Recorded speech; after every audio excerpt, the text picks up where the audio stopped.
হযরত আদম আলাইহিস সালামের দুই ছেলে কোরআনে আসছে যাদের ঘটনা কি নাম ওই তাড়াতাড়ি কন্যা হাবিল কাবিল এক ভাই আরেক ভাইরে মারছে কে কারে মারছে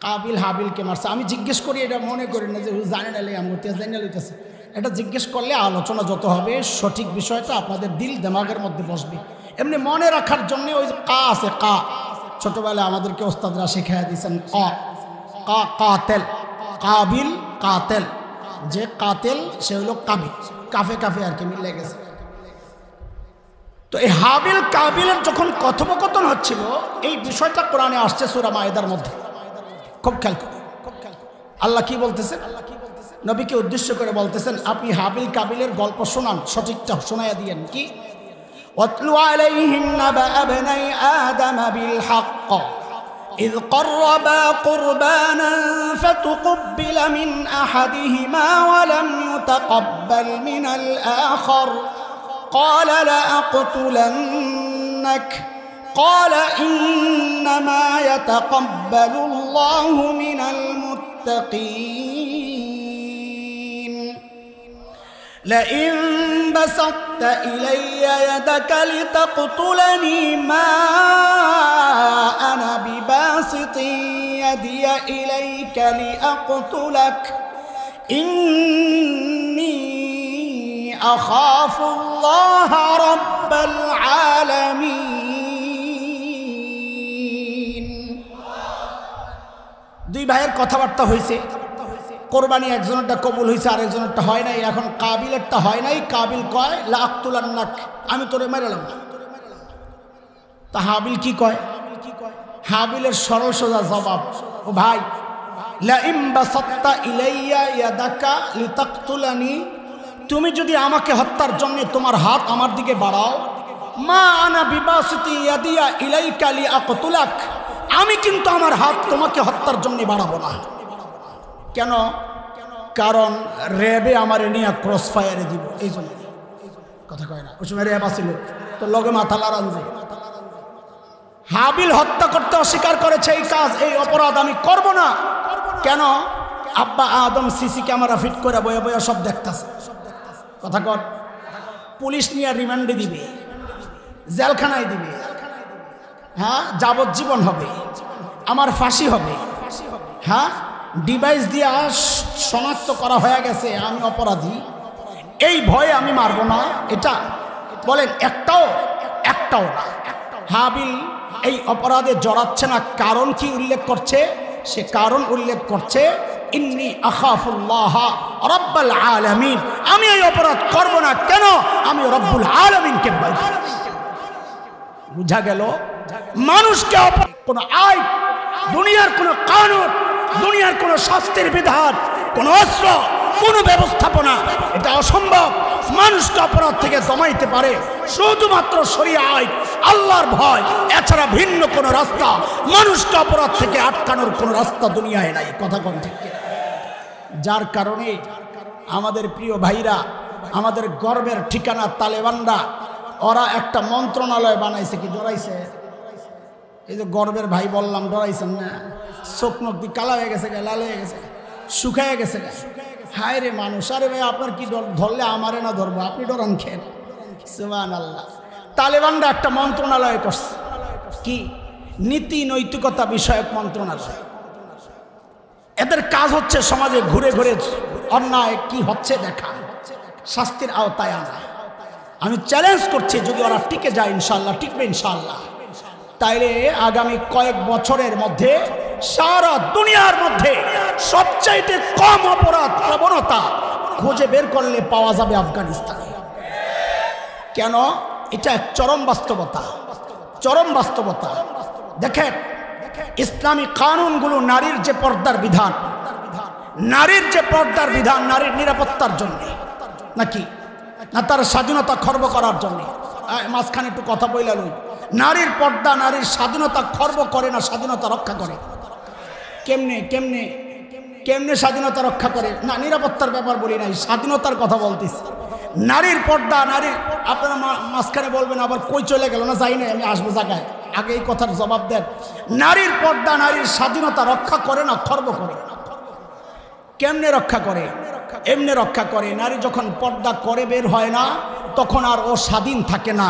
ওরে সুইপারেও দেখে, ওরে রিক্সাওয়ালাও দেখে, ওরে ভ্যানগাড়িওয়ালাও দেখে, ওরে ট্যাক্সি চালকও দেখে, ওরে চোরেও দেখে, ওরে ডাকাতিও দেখে, ওরে ধর্ষকও দেখে, ওরে লুচ্চাও দেখে। সমাজের সব নিকৃষ্ট মানুষগুলো ওর দিকে তাকায় থাকে, ওর আর কোনো স্বাধীনতা থাকে।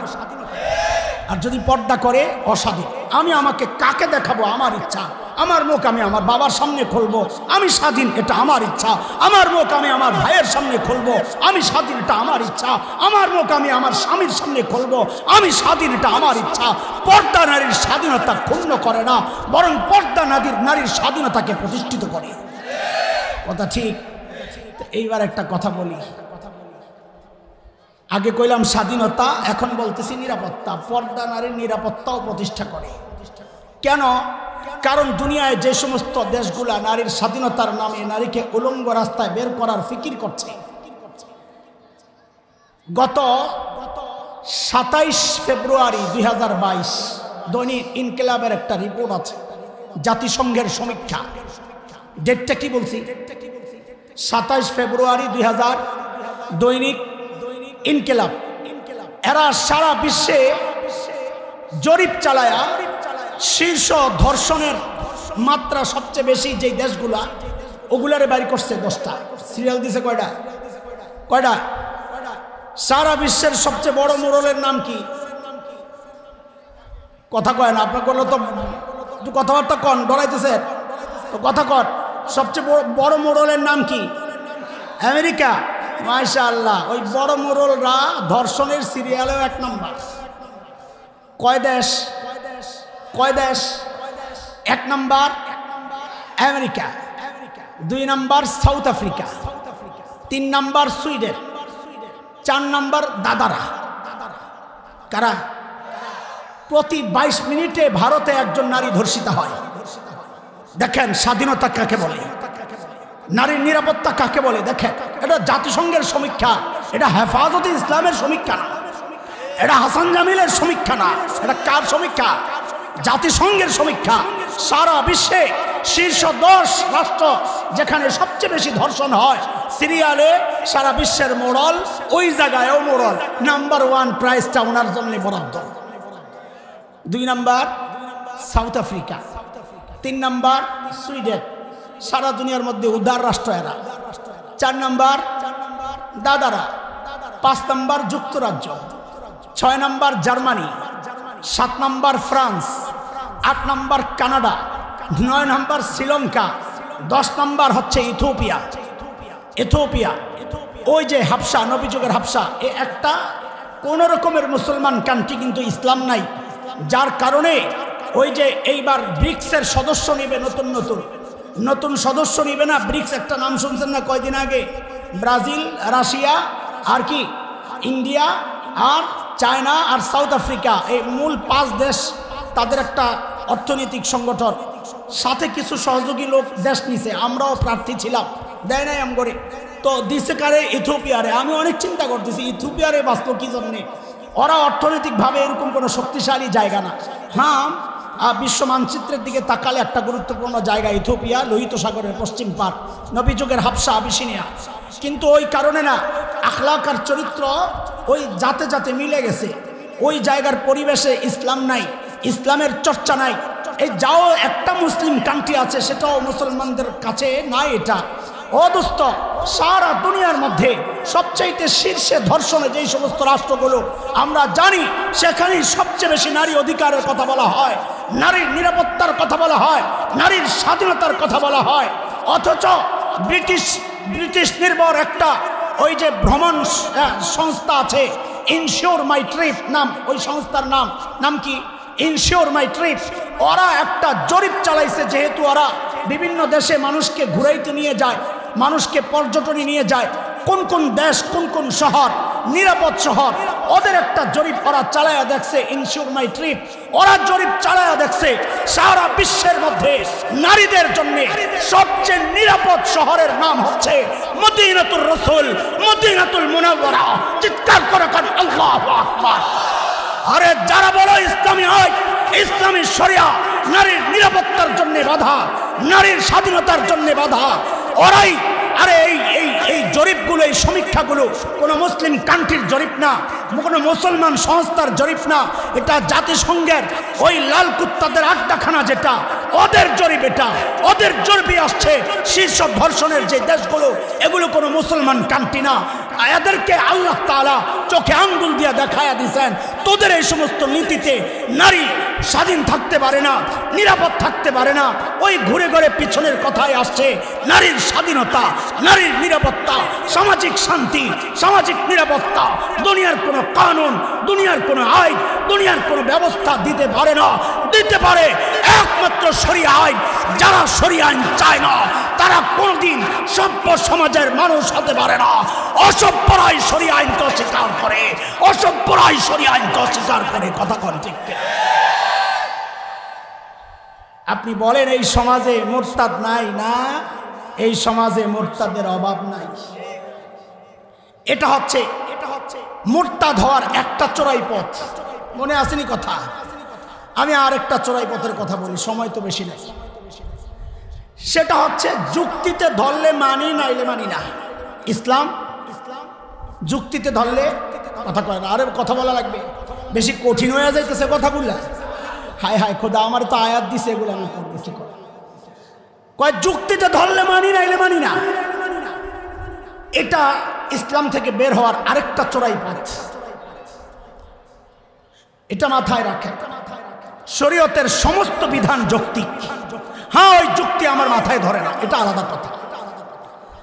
কিন্তু যারা আল্লাহর বিধানকে যুক্তির সামনে দাঁড় করাবে, আপনি নিশ্চিত সিদ্ধান্ত নিয়ে নেবেন ও আর কেউ না, ও শয়তানের দোষ। কারণ এই কাজটা করেছে কে? কথা কর।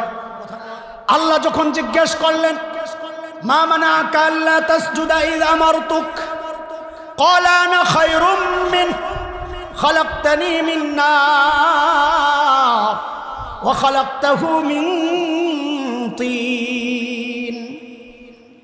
আল্লাহ যখন শয়তানকে জিজ্ঞেস করলেন, আয় তোরে সেজদা করতে কইলাম, সেজদা করলি না যে? দেখেন, ওই যে শরীয়তের সামনে যুক্তি পেশ করা, আমি আগেই বলেছি শরীয়তের প্রত্যেকটা বিধান যৌক্তিক, কিন্তু আমার ওই মাথা নাই শরীয়তের ওই বিধানকে যুক্তি দিয়া বুঝা। শয়তান যে যুক্তি দিছে, শয়তানের বুঝটাও ছিল ভুল, শয়তানের যুক্তিও ছিল ভুল। খেয়াল করেন, খেয়াল করেন, বলেন। দুই কথা বলছি, শয়তানের বুঝও ছিল ভুল, বলেন, শয়তানের যুক্তিও ছিল।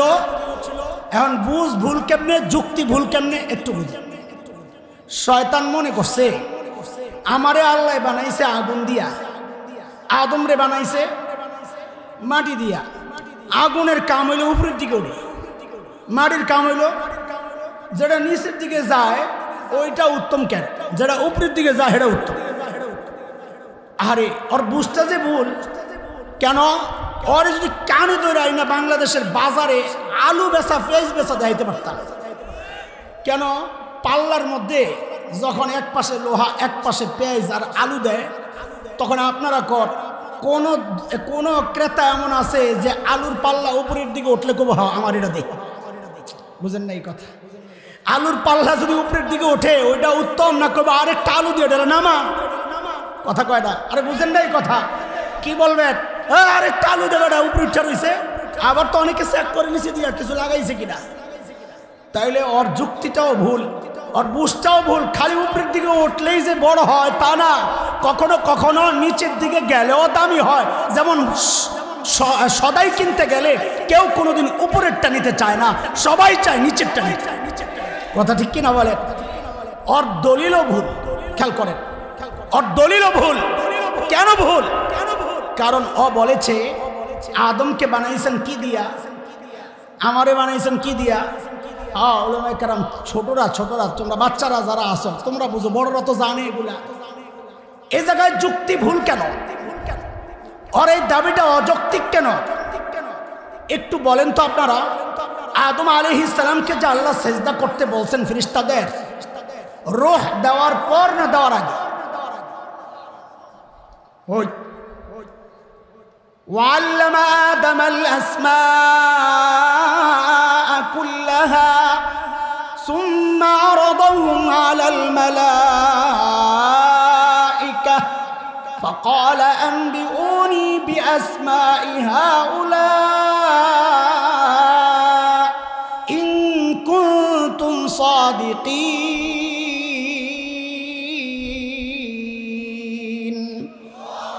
আল্লাহ হযরত আদমকে সব বস্তুর নাম শিখাইছেন।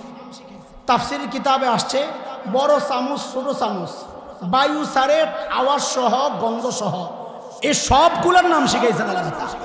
কোনো কিছু বাদ দেন নাই। এরপরে ফেরেশতা করে জিজ্ঞেস করছেন, এই কতটার নাম কি? ফেরেশতারা কাম করে শিখাইছেন। কয় দেখছস তোরা না কইছস তোরা আসস, মানুষ কেন বানাইছি, দেখ কেন বানাইছি, এই সব বেটা সব জানে। সিজদা কর, তো কর্তিকা শ্রেষ্ঠ, সিজদা কর, উসজুদ উসজুদু। এখন বলেন আদম আলাইহিস সালামকে আল্লাহ সিজদা করতে বলছেন রূহ দিয়া না দিয়া? এতক্ষণ বুঝছেন রূহ না দিলে নাম শিখাইছেন কেন? বলেন এইবার আদমকে যে সিজদা করতে বলছেন, সূক্ষ্ম বিষয় খেয়াল করেন, আদমকে যে সিজদা করতে বলেছেন রূহ দিয়া না দিয়া? দিয়া। হ্যাঁ, তাহলে তো বোঝা সহজ। আদম মাটি ছিল কতক্ষণ রূহ দেওয়ার আগে? খেয়াল করেন, আদম মাটি ছিল কতক্ষণ রূহ দেওয়ার আগে? যেই না আদমের মধ্যে আল্লাহ রূহ দিয়ে দিছেন, এখন আর আদম শুধু মাটি নাই, একটা মানুষের মধ্যে আনাসারে আরবা বলে মৌলিক যে চারটা বস্তু আছে দুনিয়ার, আগুন, পানি, মাটি, বাতাস, যেই আল্লাহ আদমের মধ্যে রূহ দিয়ে দিছেন, ওই চার বস্তুর অস্তিত্ব চলে আসছে। প্রত্যেকটা মানুষের মধ্যে ওই চার মৌলিক বস্তুর অস্তিত্ব আছে। আমাদের মধ্যে, মানুষের মধ্যে আগুনের অস্তিত্ব আছে, আমাদের শরীর গরম হয়। আমাদের মধ্যে পানির অস্তিত্ব আছে, এই যে ঘামতেছি। আমাদের মধ্যে বাতাসের অস্তিত্ব আছে, আমাদের মধ্যে মাটির অস্তিত্ব আছে। বলেন মানুষের মধ্যে কয় বস্তু পাওয়া যায়? কয় বস্তু? কি কি? আগুন, পানি, মাটি, বাতাস। ইবলিসের মধ্যে আছে কয়টা? এটা কি? তো একটা উত্তম না চারটা উত্তম? তো কেমনে কইলো আনা খায়রুম মিনহু খালাকতানি মিন নার ওয়া খালাকতাহু মিন তিন? আরে গাধা, তোর যুক্তিটাও তো ভুল। এটাই কথা, শরীয়তের প্রত্যেকটা বিধান যৌক্তিক, কিন্তু ওই যুক্তি বুঝার মতো মাথা তো আল্লাহ আমারে দেয় না। এই জন্য শরীয়তের যে কোনো বিধান যে কোনো ভাবে আসবে আমি বলবো আমি মেনে নিলাম, এর নামই হচ্ছে ইসলাম। এই যে যুক্তিতে ধরলে মানি, যুক্তিতে না ধরলে মানি না, এই বিশ্বাসের সবচেয়ে বড় শিকার হয় সন্তানের সম্পদ বন্টনের ইসলামী যে রীতি, এই রীতির মধ্যে আইসা। খেয়াল করেন কি শরীয়তের বিধান হচ্ছে লিযাকারি মিসলু হাজ্জিল উনসায়াইন। আমি অর্থটা বলি বোঝানোর জন্য, আমার সাথে সাথে বলেন আপনারা সবাই। ছেলে যা পাবে, বলেন, মেয়ে পাবে অর্ধেক। মেয়ে যা পাবে ছেলে পাবে ডাবল। বলেন, কোরআনের কথা, সূরা নিসা। বলেন, ছেলে যা পাবে মেয়ে পাবে, মেয়ে যা পাবে ছেলে পাবে ডাবল। এটা কার বিধান? এখন ওই যে যুক্তি গ্রুপ আইছে, আয়া কি কয়, এই ছেলেও বাবার সন্তান, মেয়েও বাবার সন্তান। হ্যাঁ, তাইলে একজনে অর্ধেক, একজনে ডাবল, একজনে এক ভাগ, একজনে দুই ভাগ। এটা যুক্তিতে ধরে না। দেখেন মুরতাদ কেমনে হয়, ওই যুক্তির পেছে পইরা। এটা একটা চোরাই পথ মুরতাদ হওয়ার। আমি আপনাদেরকে কি পড়াইতেছি আজকে, কোন কোন চোরাই পথে মানুষ মুরতাদ হয়। আমার আয়াত দিছে বেটারা, ওইটা আমি করুম কি আজকা, লাইয়া গেছে কঠিন জিনিস। হ্যাঁ, তো কি বলতেছিলাম, ওই যুক্তিতে ধরে না। আরে নেককার আমার মুসল্লি, আমার আয়া কি কয় জানে হুজুর, যাই বলেন না কে, এই বিধানটা না আমার জানি কেমন কেমন লাগে। তা আমি জবাবটা কেমন দিছি দেখেন তো। আমি কই আপনার ইমানটা লইয়াও আমার কেমন কেমন জানি লাগে। ঠিক আছে নি জবাব? কেন? আল্লাহর বিধান সামনে আসার সাথে সাথে কোন রকমের আপত্তি, কোন রকমের অভিযোগ, এমনকি অনুযোগ ছাড়াই মানতে হবে। কারণ আমার বুঝে আসবে না, আমার বুঝে আসা না আসার জন্য আল্লাহ আমাকে দুনিয়ায় পাঠান নাই, আমাকে আল্লাহ পাঠাইছেন তার গোলামি করার জন্য। বাকি সিদ্ধান্তটা যৌক্তিক না অযৌক্তিক আপনারা কোন তো? এই যে সম্পদ বন্টনের রীতি, এই সিদ্ধান্তটা আল্লাহর, এটা যৌক্তিক না অযৌক্তিক? হ্যাঁ, কেন? শরীয়তের সব সিদ্ধান্তই কি যৌক্তিক। যুক্তি আমার বুঝে আসে না। আমার সেই সামর্থ্য নাই, বুঝানোর সামর্থ্য নাই। কিন্তু কিছু বিষয় আছে যেগুলা দেখতেও বোঝা যায় যৌক্তিক, ওদের মাথায় আসলে ঢুকছে হইল ইসলামের বিরোধিতা। যুক্তিতে আসলেও গুতায় মতে ঠেলা মেলা কইব না, যুক্তি ধরে না। এখন আপনারা বুঝেন এই সম্পদ বন্টনের রীতি কেন যৌক্তিক। বুঝেন, আমাদের ভাই গাজী আল মাহমুদ বাজারে পাঠাইব, ওই যে ওনার বোর্ডিং ম্যানেজার, ভাই কত লাগবে? হুজুর আজকে 1005 টাকা হইলেই চলবে। খেয়াল করেন কত কত, ওই কথা কর 1005। গাজী সাহেব আলমারি খুললা 5000 টাকা বাইর করে হুজুরে দিছে। বলেন তো কি করার জন্য? সবাই বলেন বাজারের জন্য। এখন গাজী সাহেবের পিচ্ছি আছে একটা, আয়া কি কয়, আব্বা আমি একটু বাজারে যাই। যাও তো দেখে কেমন কেমন জানি মোড়ামুড়ি করে। তো সন্তানের স্বভাব আর চরিত্র সম্পর্কে সবচাইতে ভালো জানেন বাবা আর মা। বাপ বুঝে গেছে, এমনি তো গাজী সাহেব পণ্ডিত মানুষ, আরো ভালো করে বুঝে গেছে কি কইতে চায়। তো পকেট থেকে একটা 100 টাকা নোট বাইর করে হেরে দিস। কয় না তুমি মজা খাই। কি জন্য দিছে? কথা কন, কি জন্য দিছে? আগে হুজুরে দিছিল কত, কি জন্যে? বাজার করতে। যেই না পিচ্ছিরে 100 টাকা দিছে, পিচ্ছি এমন এক মোড়া মারছে, কি হয়েছে? আরে কি হয়েছে? আরে কি হয়েছে? কবি তো আমি নেব না। আরে কি হয়েছে? কবি তো 100 টাকা দিছো কেন? কত দেব? 5000 লাগবে। কেন তোরে 5000? হ্যারে যে দিছেন কারে? বোর্ডিং ম্যানেজারে দিছে কত? মানে হ্যারও কত দেওয়া লাগবে? বোর্ডিং ম্যানেজারে 5000 দিছেন কি জন্য? ওরে 100 দিছেন কি জন্য? এখন এই মজা খাওয়া গ্রুপ যদি কয় আমারে 5000 দেওয়া লাগবে, এটারও আপনি কইবেন যৌক্তিক? এটা শিশু সুলভ অযৌক্তিক দাবি। কথা ঠিক কিনা? এবার আসেন শরীয়তের সম্পদ বন্টনের রীতিনীতি। শরীয়ত ছেলেকে ভাগ দিছে 2টা। বলেন ভাগ দিছে, মেয়েকে ভাগ দিছে, ছেলেকে দায়িত্ব দিছে 4টা। বলেন ভাগ কয়টা? দায়িত্ব কয়টা? মেয়েকে ভাগ দিছে কয়টা? দায়িত্ব 0। আমি যা বলি হুবহু শব্দ এটাই বলেন, দায়িত্ব। বলেন সবাই দায়িত্ব। আবার বলেন, এগুলো একদম ক্লিয়ার হন, কোনো গিট্টু যেন না থাকে। গিট্টু খোলেন মিয়া। বলেন শরীয়ত ছেলেকে ভাগ দিছে কয়টা? দায়িত্ব। মেয়েকে ভাগ দিছে কয়টা? দায়িত্ব। বলে দায়িত্ব 4টা, ভাগ 2টা কেমনে? বুঝলাম না। ভাগ তো 2টা বুঝছেনি, দায়িত্ব 4টা কেমনে? শরীয়ত কয়, ও ছেলে তুমি যদি স্বামী হও তো স্ত্রীর ভরণ পোষণের দায়িত্ব তুমি স্বামী, 1 নাম্বার। 2, ও ছেলে তুমি যদি বাবা হও তো কন্যা তার ভরণ পোষণের দায়িত্ব তুমি বাবার। 2, 3, ও ছেলে তুমি যদি সন্তান হও মায়ের ভরণ পোষণের দায়িত্ব তুমি ছেলের। 4, ও ছেলে তুমি যদি ভাই হও তো বোনের ভরণ পোষণের দায়িত্ব বাবা নাই, বোনের ভরণ পোষণের দায়িত্ব তুমি ভাইয়ের। দায়িত্ব কয়টা? ভাগ দিছে কয়টা? ব্যালেন্স আসেনি কিছু? বলেন ব্যালেন্স আসেনি কিছু? নাই বেড়া, ব্যালেন্স থাকবে কর্তিকা 0, ব্যালেন্স 0 হয়ে গেছে। আসেন এই পাশে, ভাগ কয়টা? দায়িত্ব। কেন? ও মেয়ে তুমি যদি স্ত্রী হও তো তোমার ভরণ পোষণের দায়িত্ব তোমার স্বামীর। 2, ও মেয়ে তুমি যদি কন্যা হও তো তোমার ভরণ পোষণের দায়িত্ব তোমার বাবার। 3, ও মেয়ে তুমি যদি মা হও তো তোমার ভরণ পোষণের দায়িত্ব তোমার ছেলের।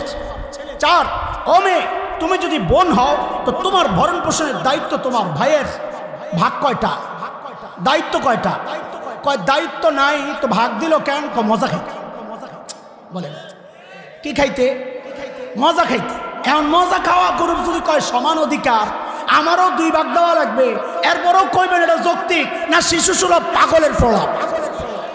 বলেন এটা যৌক্তিক দাবি না অযৌক্তিক দাবি? এই সমাজের মানুষের মাথা নষ্ট করে ফেলাইছে ওরা এইভাবে বইলা নাম দিছে সমান অধিকার। ইসলাম কাউকে সমান অধিকার দেয় নাই, কারণ এটা একটা ধোঁকা বক্তব্য। দুনিয়ার কোথাও সমান অধিকার চলে না। প্রেসিডেন্টের ভাতা আর একজন সাধারণ নাগরিকের ভাতা এক না, হাই স্কুলের হেডমাস্টারের ভাতা আর দারোয়ানের ভাতা এক না, খতিব সাহেবের ভাতা আর মুয়াজ্জিনের ভাতা এক না। কোথাও সমান অধিকার চলে না, ইসলামও বলে না। ইসলাম যেটা দিয়েছে তার নাম হচ্ছে ন্যায্য অধিকার। কি অধিকার? বলে ন্যায্য অধিকার মানে কি? ন্যায্য অধিকার মানে বুঝেন, এখানে একটা দেওয়াল, একটা এই সাইজ দেওয়াল, দেওয়ালের ওই পাশে কিছু একটা দেখা লাগবে। এখন এই পাশে মানুষ তিনজন, কয়জন? একজন সরাসরি দেখতে পারে কি হইতাছে, লম্বা। আরেকজন ইটা আছে তিনটা, কয়টা? মানুষ কয়জন বলেন না? আরে মানুষ কয়জন? ন্যায্য অধিকার কাকে বলে বুঝাইতেছে। মানুষ কয়জন? ইট আছে, ইট, ছোট ছোট ইট আছে কয়টা? তিনটা। এক নম্বর যে ব্যক্তি সে লম্বা, সে সরাসরি সব দেখতে পারে। দুই নম্বর যে তার সমান সমান ইটা একটা দিলে সে দেখতে পারে। তিন নম্বরটা একটু বাচ্চা, ওরে এইটা দুইটা দিলে দেখতে পারে। এটার নাম ন্যায্য অধিকার। এখন লম্ব যদি কয় তুই দুইটা নিবে কেন, আমার একটাও নয়, আমার একটা দে, তো লম্ব একটা নিলে ওর মাথা যাবো আরো উপরে, আর ওই যে বাচ্চাটা আছে এইবারে একটা দিয়ে কিচ্ছু দেখবে না। সমান অধিকার দিয়া অধিকার বাস্তবায়ন হয় না, সমান অধিকার দিয়া অধিকার ক্ষুণ্ণ করা হয়, অধিকার বাস্তবায়ন হয় ন্যায্য অধিকার দিয়া। কথা কর ঠিক? আরো বুঝেন, ছেলে আর মেয়ে যাবে নানার বাড়িতে, বাপে ছেলেরে দিছে 100 টাকা, মেয়েরে দিছে 50 টাকা, কন কত? কথা কয় না? যাইব কই? মামুর বাড়িতে। ছেলেরে দিছে কত? মেয়েরে দিছে। যাওয়ার সময় ছেলেরে কয়া দিছে রিক্সা ভাড়া তুই দিস, রিক্সা ভাড়া, যাইতে 50 আইতে 50, ব্যালেন্স কত? হ্যাঁ যে লগে গেল আর আইলো, ব্যালেন্স রয়েছে কত? হ্যারে এই বাপে হ্যারে ঠকাইছে না জিতেছে? কথা কর না? আরে কারে কি দিল ওইটা না দেখা ব্যালেন্স দেখ, ব্যালেন্স। ব্যালেন্স দেখলে দেখা যায় মেয়ে রয়ে গেছে, খরচ হয় নাই। তাইলে দিল কেন? কই দিছে মাঝে মধ্যে একটু লিপস্টিক কিনা লইগা, মাঝে মাঝে জামাই দেয় না একটা ভেন্টিনিক পছন্দ হয়েছে ওটা কিনার লইগা, কোনো সময় জামাই মরে গেলে ওটা দিয়ে চলার লইগা, কোনো সময় ছেলে মায়ের কাছে আবদার করে গোপনে ছেলের কিছু দেওয়ার লইগা।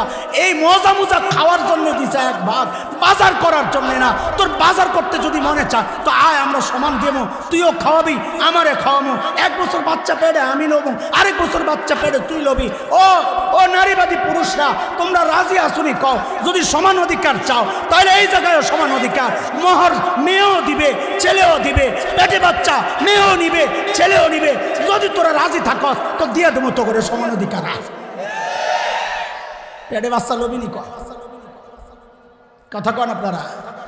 এগুলা যৌক্তিক দাবি না অযৌক্তিক? এই যে যুক্তিতে ধরলে মানি, অযৌক্তিক হলে মানি না। এটা কার পদ্ধতি বলেন? কার পদ্ধতি? শয়তান নিজের এই ভুল পদ্ধতি প্রয়োগ করে করে হাজারো নয় লাখ মানুষকে মুরতাদ বানাচ্ছে। এটাও নাস্তিকতার, মুরতাদ হওয়ার আরেকটা চোরাই পথ।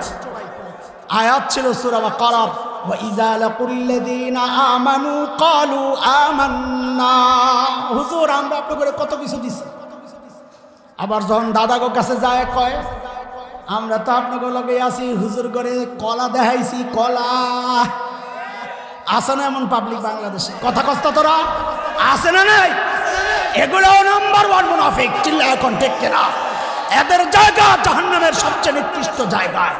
যারা মুখে বলে একটা, হৃদয়ে আরেকটা। মুখে যদি কালিমা পড়ে, হৃদয় লালনার বিশ্বাস করতে হবে যে ইসলাম যা বলেছে সব মানতে হবে। কিছু মানি কিছু মানি না, তা হবে না, তা হবে না। যুক্তিতে ধরলেও মানি, যুক্তিতে না ধরলেও মানি। কেন? আমার মাথা অত শক্তিশালী না যে আল্লাহর সব বিধানকে আমি যুক্তি দিয়া বুঝবো। যুক্তি দেওয়া আমার কাজ না। আমাকে আল্লাহ পাঠাইছেন যুক্তি দিয়া বুঝার জন্য না, আমাকে আল্লাহ দুনিয়ায় পাঠাইছেন যুক্তি ছাড়াই আল্লাহর বিধান মানার জন্য। কথা ঠিক আছে? যারা এই কারবার করে আল্লাহ বলতেছেন এরা জিন্দেগিতে সফল হবে না। উলাইকাল্লাযীনা ইশতারাউদ দালালাতা বিল হুদা ফামা রাবিহাত তিজারাতুহুম ওয়ামা কানু মুহতাদিন। দুনিয়ায়ও সফল হবে না, আখিরাতেও সফল হবে না, হেদায়েতের রাস্তাও পাইবা না। মুখে একটা, দিলে আরেকটা। আল্লাহ সুবহানাহু ওয়া তাআলা আমাদের সকলের মুখ এবং দিলকে এক বানায়া দেন। আমাদেরকে এই নাস্তিকতা, এই মুরতাদ হওয়ার চোরাই পথ থেকে আমাদেরকে হেফাজত করেন। সমাজের যারা এই পথে চলে চলে মুরতাদ হয়ে যায়, আল্লাহ ওদের থেকে জাতিকে হেফাজত করেন। আমিন। ওয়া ইযা লাকুল্লাযীনা আমানু ক্বালু আমান্না। আল্লাহ তাআলা সূরা বাকারার শুরু থেকে 3 শ্রেণীর মানুষের আলোচনা এনেছে। প্রথমে পাক্কা ঈমানদার, এরপরে পাক্কা কাফির। 2 শ্রেণী। প্রথমে পাক্কা ঈমানদার, এরপরে পাক্কা কাফির, যাদের কুফরের ব্যাপারে কোনো সন্দেহ নাই, সংশয় নাই। এরপরে এনেছেন তৃতীয় আরেকটা শ্রেণী, যাদের ঈমান মুখে আছে অন্তরে নাই, মুনাফিক শ্রেণী। আমি যে 3 আয়াত পড়েছি, এর প্রথম 2 আয়াত এটা ওই মুনাফিক শ্রেণী, যাদের ঈমান মুখে ছিল, কলবে ছিল। কোরআন এইরকম ভাগ করলেও আমাদের শেখ আবুল হাসান আলী নদভী রহমতুল্লাহ আলাইহি বলেছেন যে এক সময় মানুষ যখন দিন ছাড়ত, মুরতাদ হয়ে যেত, তখন সে নিজেও টের পেত, তার সমাজও টের পেত এই লোকটা মুমিন না, কথাবার্তায় বুঝে গেল। কারণ ওই সময়ের মানুষ অল্প ভুল করলে, যারা ঈমানদার অল্প ভুল করলেই অস্থির হয়ে যেত, আর যারা মুনাফিক কাফির কোনো অস্থিরতা নাই। বনু কুরাইজার যুদ্ধ 5ম হিজরিতে, খন্দকের যুদ্ধের শেষ ওই দিনই হযরত জিবরাইল আলাইহিস সালাম নবী আলাইহিস সালামকে বললেন, চলেন কুরাইজায়, বনু কুরাইজায় যেতে হবে। ইহুদিদের বড় 2টা কওম থাকতো মদিনায়, বনু নাজির, বনু কুরাইজা। ছোট আরো কিছু ছিল, বনু কায়নাকা সহ অন্যরা। তো নবী আলাইহিস সালাম মদিনা থেকে রওনা দিয়েছেন, সাহাবায়ে কেরামকে বললেন, আমরা আসর পর্ব যায় বনু কুরাইজায়। মদিনা থেকে 6 মাইল দূরত্বে। এখনকার দুনিয়ার 6 মাইল না, এখন তো 6 মাইল যাইতে লাগে 5 মিনিট, গাড়ি টান দিলে আর নাই, 6 মাইলের নাই। ওই সময় পাথরি এলাকা, পাহাড়, সোজা রাস্তা নাই। ওই 6 মাইল পার হইতে লম্বা সময়ের দরকার। তো নবী আলাইহিস সালাম গেছেন, বনু কুরাইজার চারপাশে কেল্লা ঘেরাও করছে। 20 দিনের উপরে হয়ে গেছে কেল্লা ঘেরাও, ওরা বের হয় না, মুসলমানও ভেতরে ঢুকে না। তো বনু কুরাইজা বুঝে গেছে যে আমাদের বাঁচার আর কোনো উপায় নাই। তাদের যে সরদার ছিল, ওই সরদার বনু কুরাইজার ইহুদিদেরকে নিয়ে বসছে, কি করা যায় পরামর্শ। তো বনু কুরাইজার সামনে 3টা অপশন দেওয়া হয়েছে। এক হচ্ছে আত্মসমর্পণ করা, অপশন নিজেরাই দিছে না, মুসলমানদের পক্ষ থেকে না। নেতা বনু কুরাইজার অন্যদের সামনে এই 3 অপশন পেশ করেছে। এক হচ্ছে মুসলমানদের কাছে আত্মসমর্পণ করা, 2 তোমরা নিজেরা মুসলমান হয়ে যাও, 3 নিজেদের সন্তান বিবি ওদেরকে হত্যা করে চূড়ান্ত লড়াইয়ে নেমে যাও, যেন পিছু টান না থাকে। আমরা যদি মরে যাই শেষ, সবাই শেষ হয়ে যাব, আর যদি জিতে যাই তো সন্তানের অভাব হবে না, বিবিরও অভাব হবে না, মুসলমানদের সন্তান মেয়েদেরকে আমরা নিয়ে নিব। এই হচ্ছে ওদের সিদ্ধান্ত। কিন্তু স্থির কোনো সিদ্ধান্ত নিতে পারছে না, কি করবে? তো শেষে আপোষে মিলে একটা পরামর্শ করল যে আমাদের সাথে মুসলমানদের মধ্যে যাদের সাথে ভালো সম্পর্ক আছে এমন কারো সাথে একটু পরামর্শ করি, চলো। তো কার সাথে করা যায়? তারা নির্বাচন করেছেন সাহাবী হযরত আবু লুবাবা ইবনুল মুনজির রাদিয়াল্লাহু আনহু। হযরত আবু লুবাবা ভিতরে গেছে, যাওয়ার পর ওরা বলল, আমরা সিদ্ধান্ত নিয়েছি, আমরা আত্মসমর্পণ করব, আপনি কি বলেন? দেখেন একটা বিষয়, মুসলমানদের সাথে লড়াই চলছে, কিন্তু মুসলমানদের আখলাক আর চরিত্রের কারণে ওদের এতটুকু বিশ্বাস ছিল যে যদি পরামর্শ চায় তো আমাদেরকে খারাপ পরামর্শ দিবে না। দেখেন, হযরত আবু লুবাবা ইবনুল মুনজির ভেতরে গেছে। তো যখন শুনলেন তাদের সিদ্ধান্ত, তারা আত্মসমর্পণ করবে, এদিক দিয়ে নবী আলাইহিস সালামের সিদ্ধান্ত হয়ে গেছে একটা, কি সেটা? নারী, শিশু, বৃদ্ধ তাদেরকে ছেড়ে দিবে। আর যুদ্ধ করার ক্ষমতা রাখে যেই সমস্ত পুরুষ তাদেরকে হত্যা করবে, এটা ছিল নবী আলাইহিস সালামের সিদ্ধান্ত। হযরত আবু লুবাবা রাদিয়াল্লাহু আনহু যখন গেলেন, তো তারা যখন বলল আমরা আত্মসমর্পণ করতে চাই, হযরত আবু লুবাবা রাদিয়াল্লাহু আনহু বললেন যে আত্মসমর্পণ করো, করতে পারো, কিন্তু কাজ একটা করছেন, আমার দিকে দেখতে হবে, আমার দিকে দেখতে হবে। হযরত আবু লুবাবা কাজ একটা করছেন, এরকম ইশারা দিয়া দেখায় দিছেন, আল কতল, মানে তোমরা আত্মসমর্পণ করলেও বাঁচবা না, নবী তোমাদেরকে হত্যা করবে। খেয়াল করে এই তথ্যটা দেওয়ার কারণে মুসলমান বিপদগ্রস্ত হবে না, কারণ মুসলমান তখন ভালো অবস্থা, ওরাই তো বিপদে। নবী আলাইহিস সালামের সিদ্ধান্তে কোনো সমস্যা হবে না বাস্তবায়নে, কিন্তু এতটুকু বলার সাথে সাথেই হযরত আবু লুবাবা ইবনুল মুনজির রাদিয়াল্লাহু আনহু অস্থির হয়ে গেলেন, আরে এটা আমি কি করলাম, এটা কি করলাম, এটা কি করলাম, নবীর গোপন সিদ্ধান্ত জানাইয়া দিলাম। দেখেন এতটুকু জানানোর কারণে মুসলমানদের কোনো ক্ষতি কিন্তু হতো না, সিদ্ধান্তে এদিক সেদিক হতো না, বাস্তবায়নে সমস্যা হতো না, কিন্তু যাদের ঈমান পাক্কা ছিল অল্প ভুলের কারণে কতটা অস্থির হইতেন এক সময়ের মানুষ, সেটা বলছে।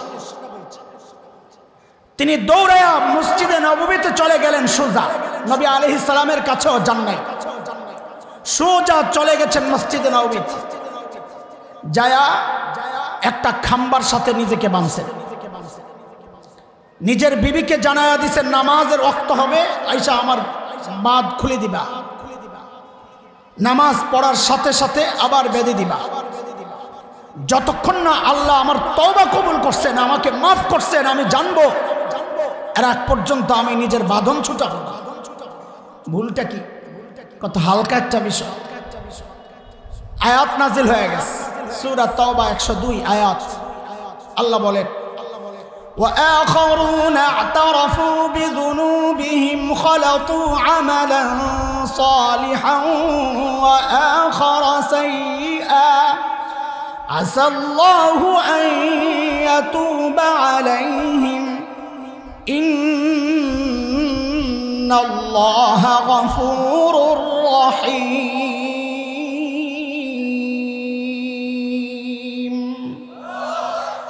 কারো কারো ভালো আমল মন্দ আমল একাকার হয়ে গেছে।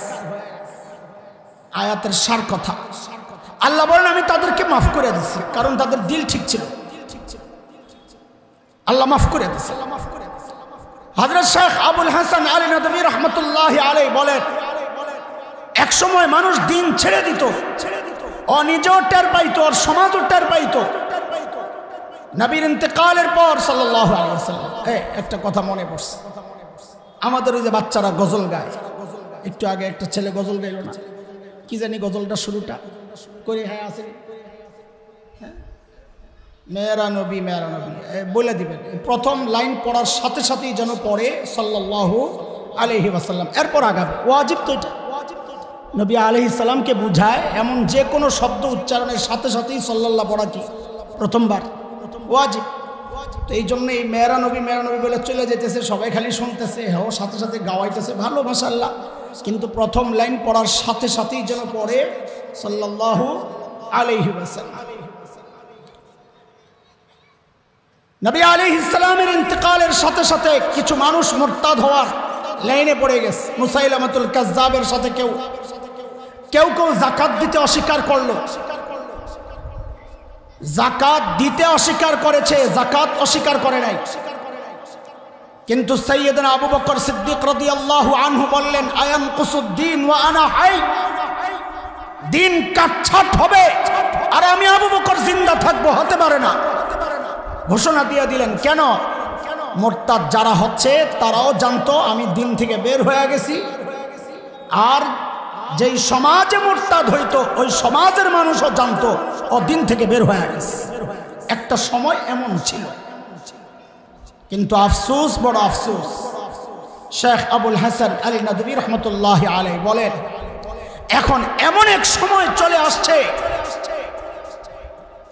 মানুষ মুখে তো বলে আমি মুমিন ইমানদার, তার মৃত্যুর পর তার কুলখানি হয়, তার মৃত্যুর পর তার জানাজা হয়, কিন্তু জীবদ্দশায় এমন এমন কাজ করেছে, এমন এমন বক্তব্য দিয়েছে, কোরআন আর শরিয়তকে সামনে রাখলে স্পষ্ট হয়ে যায় যে সে ইমানদার ছিল না, সে তো মুরতাদ হয়ে গেছে।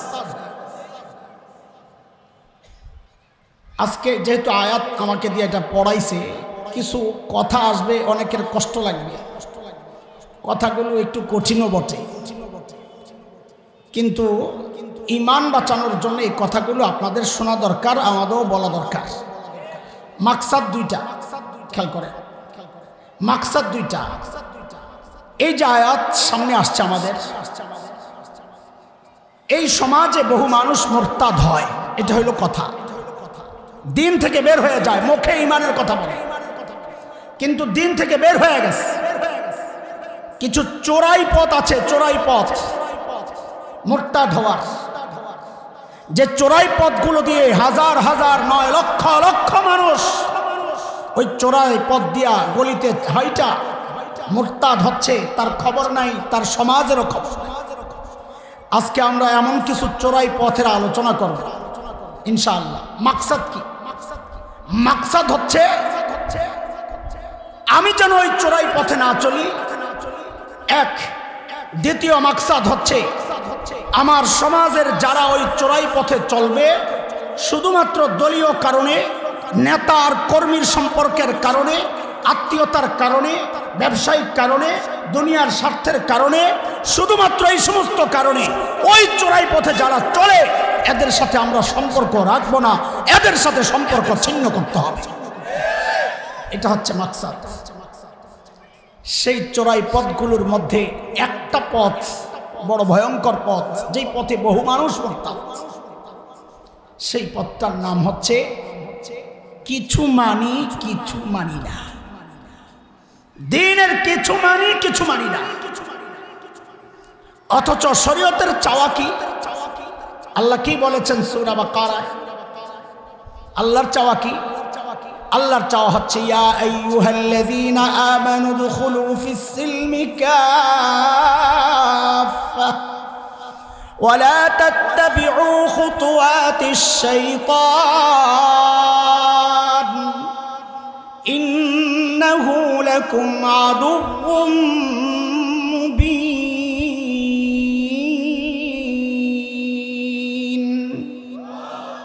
সূরা বাকারা আয়াত 85। আল্লাহ কি বলতেছেন?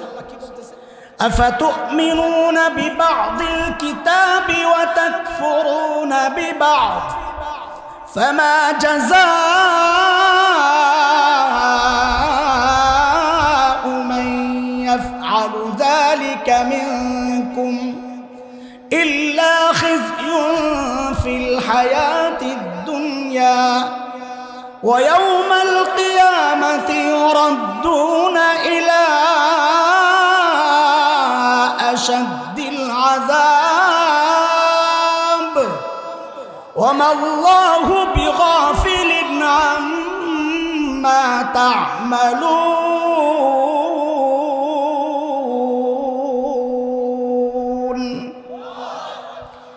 তরজমা করেন আমার সাথে, বলেন সবাই। কিছু মানি কিছু মানি না, তা হবে না, তা হবে না। বলেন বলেন বলেন। কিছু মানি, বলেন সবাই বলেন। কিছু মানি কিছু মানি না, তা হবে না, তা হবে না। এই আয়াতের ভাব অর্থ বলেন আবার। কিছু মানি কিছু মানি না, আল্লাহ বলেন তা হবে না, তা হবে না। মনে থাকবে তো ইনশাআল্লাহ? আপনি মনে মনে ভাবতেছেন এমন মুসলমানও কি আছে বাংলাদেশে? তো শুনেন, কিছু মানি কিছু মানি না, তা হবে না, তা হবে না, এটা আল্লাহর সিদ্ধান্ত। এর বাহিরে কোনো মুসলমান থাকতে পারে? আছে কেউ? আপনি মনে মনে ভাবতেছেন, তা আমি জিজ্ঞেস করি। এই সমাজে এমন বহু মানুষ আছে নামাজ পড়ে, কপালে দাগ পড়ে গেছে, তাহাজ্জুদ পড়ে, অনেকের ব্যাপারে কথা আছে, হজ করে, যাকাতও দেয়, কিন্তু জিহাদের কথা তার সামনে আনেন, দেখবেন চুলকানি শুরু হয়ে যায়। কথা বলেন। নামাজ ফরজ হয়েছে কোরআনের মাধ্যমে, কথা বলেন, হ্যাঁ বলেন। রোজা ফরজ হয়েছে কিসের মাধ্যমে? মৌলবীরা ফরজ করছে, কথা বলেন। রোজা ফরজ করছেন কে? নামাজ ফরজ করছেন কে? জাকাত ফরজ করছেন কে? হজ ফরজ করছেন কে? জিহাদ ফরজ করছেন কে? কোরআনের মাধ্যমে ফরজ হয়েছে না তালেবানরা ফরজ করছে? কথা বলেন। কোরআনের মাধ্যমে ফরজ হয়েছে না আফগানিস্তানের মুজাহিদরা ফরজ করছে? কোরআনের মাধ্যমে ফরজ হয়েছে না বাংলাদেশের হেফাজতে ইসলাম ফরজ করছে? কথা বলেন, স্পষ্ট করেন। দেখেন, বহু আমল আছে আমরা করি না, আল্লাহ চাইলে মাফ করে দিবেন। আপনি দাড়ি রাখেন নাই, আল্লাহ চাইলে মাফ করে দিবেন। আপনি পর্দা করেন না, আল্লাহ চাইলে মাফ করে দিবেন। কিন্তু যখনই দিন আর শরীয়তের কোনো বিষয়কে আপনি অস্বীকার করবেন, তাচ্ছিল্য করবেন, খোদার কসম আপনার ঈমান থাকতে পারে না। আমি বলি নাই আপনি আসেন এখনই জিহাদে নেমে যান, আমার নিজের তো কোনো সংগঠন নাই, আমি নিজেই তো নাই। কিন্তু অস্বীকার করা যাবে না, যেই নামাজ যেই কোরআন দ্বারা প্রমাণিত, জিহাদ ওই কোরআন দ্বারাই প্রমাণিত। আপনি নামাজ পড়বেন, রোজা রাখবেন, যাকাত দিবেন, আর বলবেন জিহাদ এই জমানায় চলবে না, কসম আল্লাহর, তার ঈমান থাকতে পারে না, ঈমান থাকতে পারে না। এটা মুসলমানদের সম্মানের মুকুট, কেন বুঝেন না? এই সমাজে এমন বহু মানুষ আছে দিনদার, ইমানদার, অথচ সে ইসলামী শরিয়ার যে কানুন আছে বাস্তবায়ন চায়। চোরের হাত কাটা, আপনি যদি বলেন শরীয়তের আইন চাই, আপনি বলেন বাংলাদেশের কয়টা দল রাজি হবে সংসদে উত্থাপন করে?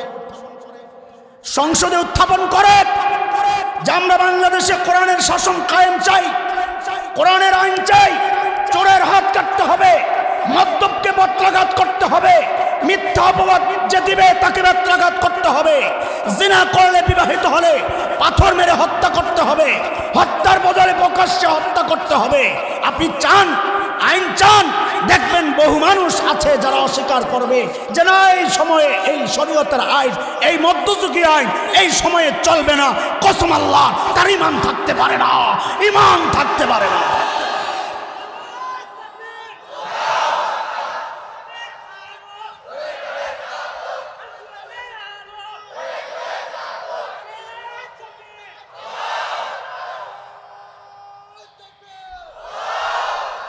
অনেকে বলে কি জানেন, শরিয়া আইন এই সভ্য সমাজে অচল।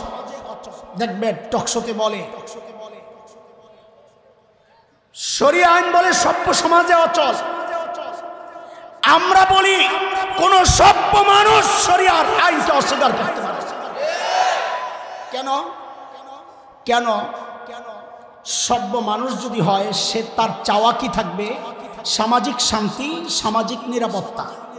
বলেন, সামাজিক শান্তি, সামাজিক নিরাপত্তা। কোন অসভ্য মানুষ, কোন সভ্য মানুষ সামাজিক শান্তি আর সামাজিক নিরাপত্তাকে অস্বীকার করতে পারে? কথা বলেন। কোন সভ্য মানুষ সামাজিক শান্তি আর সামাজিক নিরাপত্তাকে অস্বীকার করতে পারে? পারে না। যদি না পারে, তাহলে শরিয়ার যেই সমস্ত শাস্তির বিধানগুলো আছে, যেই সমস্ত অপরাধের কারণে এই প্রত্যেকটা অপরাধ সামাজিক শান্তি এবং সামাজিক নিরাপত্তা নষ্ট করার জন্য যথেষ্ট একটা অপরাধ। আপনি দেখেন, চুরি কি সামাজিক শান্তি নষ্ট করে না? সামাজিক নিরাপত্তা নষ্ট করে না? ডাকাতি সামাজিক শান্তি নষ্ট করে না? বলেন, সামাজিক নিরাপত্তা নষ্ট করে না? জেনা ব্যভিচার সামাজিক শান্তি নিরাপত্তা নষ্ট করে না? মদ্যপ, এই যে নেশা, সামাজিক শান্তি আর নিরাপত্তা নষ্ট করে না? হত্যা, কাউকে অন্যায়ভাবে হত্যা করা সামাজিক শান্তি নিরাপত্তা নষ্ট করে না? বলেন, কারো উপর মিথ্যা অপবাদ দেওয়া সামাজিক শান্তি আর নিরাপত্তা নষ্ট করে না? এই জন্য ইসলাম এই ব্যাপারে কঠোর, যে যেই সমস্ত অপরাধগুলো সামাজিক শান্তি আর নিরাপত্তা নষ্ট করবে, মানুষকে আতঙ্কের মধ্যে রাখবে, শান্তি আর নিরাপত্তার সাথে থাকতে দিবে না, এই অপরাধ যারাই করবে ওদের উপর শাস্তি প্রয়োগ করতে হবে। কারো হাত কেটে দিতে হবে, কাউকে বেত দিয়ে আঘাত করতে হবে, কারো কল্লা ফালাইয়া দিতে হবে। আল্লাহর কসম, কোনো সভ্য মানুষ শরীয়তের এই সমস্ত কানুনকে অস্বীকার করতে পারে না। আমরা বরং বলবো, দুনিয়া যত খারাপের দিকে যাবে, ইসলামী শরিয়ার প্রয়োজন তত বেশি বাড়তে থাকবে। প্রমাণ কি শুনেন? 20 বছর আগে বাংলাদেশে অপরাধ প্রবণতা কম ছিল না বেশি ছিল? বলেন, বুঝা বলেন। কম ছিল। ঠিক আছে। 20 বছর আগে এই অপরাধ দমনের ব্যবস্থা কম ছিল না বেশি ছিল? হ্যাঁ না, অপরাধ দমনের ব্যবস্থা, র্যাব, পুলিশ, এইটা, এই সংস্থা, ওই সংস্থা, অস্ত্র টস্ত্র, এগুলা কম ছিল না বেশি ছিল? এখন এগুলা যে ব্যবস্থা, অপরাধ দমনের যে ব্যবস্থা, বাড়ছে না কমছে? হ্যাঁ, অপরাধ বাড়ছে না কমছে? উল্টা হয়ে গেল, অপরাধ দমনের ব্যবস্থা বাড়ছে, তাহলে তো অপরাধ কমার কথা। বলে যারা বলে এই সভ্য সময়ে, এই আধুনিক যুগে ইসলামী শরিয়া কার্যকর না, এটা চলে না, এটা বর্বর যুগের আইন, যারা বলে ওদেরকে জিজ্ঞেস করতে চাই, ধরে নিলাম তোমাদের আইন কার্যকর, তোমাদের ব্যবস্থা কার্যকর, তাইলে অপরাধ কমলো না কেন? আমরা জিজ্ঞেস করতে চাই। তোমাদের আইন যদি কার্যকর হয় তো অপরাধ তো কমার কথা, অথচ আল্লাহ বলতেছেন সূরা ইব্রাহিম আয়াত 1, আলিফ লাম রা কিতাবুন আনজালনাহু ইলাইক লিতুখরিজান নাসা মিনাজ যুলুমাতি ইলান নূর। নবী, আমি আপনার উপর কোরআন নাজিল করেছি মানুষকে অন্ধকার থেকে, অন্ধকার যুগ থেকে মানুষকে আলোর পথে আনার জন্যে। বোঝা গেল কোরআন হচ্ছে একমাত্র মাধ্যম, কোরআনী আইন হচ্ছে একমাত্র মাধ্যম, যে মাধ্যম সমাজের শান্তি আর নিরাপত্তা প্রতিষ্ঠা করতে পারে। অন্য কোনো মাধ্যমে শান্তি আর নিরাপত্তা প্রতিষ্ঠা করা সম্ভব না। আমি একটা উদাহরণ শোনাইয়া দিই আপনাদের।